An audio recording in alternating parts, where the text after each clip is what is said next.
Je suis heureux de vous annoncer que les allégations de détournement de fonds ont été rejetées par la Commission. Aucun élément n'a permis d'établir la moindre preuve de malversation ou de détournement de fonds publics.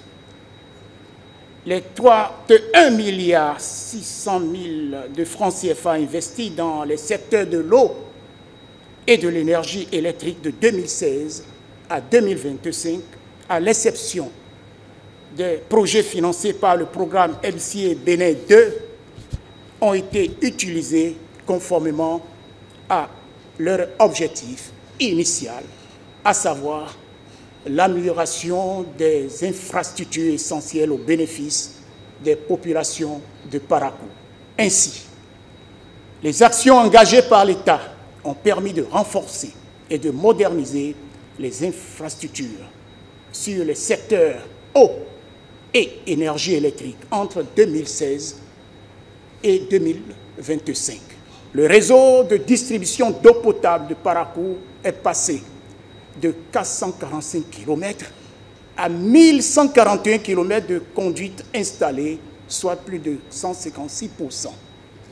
La capacité de production d'eau potable est passée de 400 m3 par habitant à 2400 m3, soit plus de 500%. Le nombre d'abonnés à l'eau potable est passé de 16 537 à 28 193, soit plus de 70%. Des forages additionnels ont été réalisés en zone périphérique pour améliorer l'accès à l'eau potable dans les quartiers non raccordés au réseau SONEB. Le nombre d'abonnés au réseau électrique de Parakou est passé de 26 756 à 49 200, soit plus de 84%. La capacité de production locale d'électricité de 12 MW a été rétablie.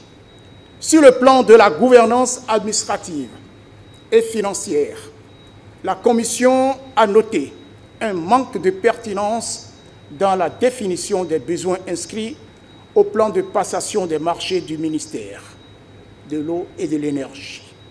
Une insuffisance de personnel qualifié au sein du secrétariat permanent des marchés publics du ministère de l'énergie, de l'eau et des mines. Une instabilité récurrente à la fonction de personnes responsables des marchés publics au sein du ministère. Plusieurs autres faiblesses ont été identifiées dans la lourdeur des procédures de passation des marchés au niveau local, retardant l'exécution des travaux, notamment en raison de la lenteur dans l'ouverture des voies d'accès.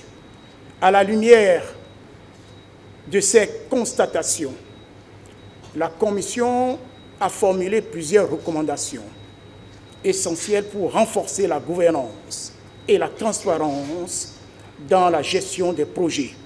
Il s'agit notamment de réformer les procédures de passation des marchés publics pour améliorer la célérité et la transparence et favoriser l'accélération de la viabilisation des quartiers périphériques.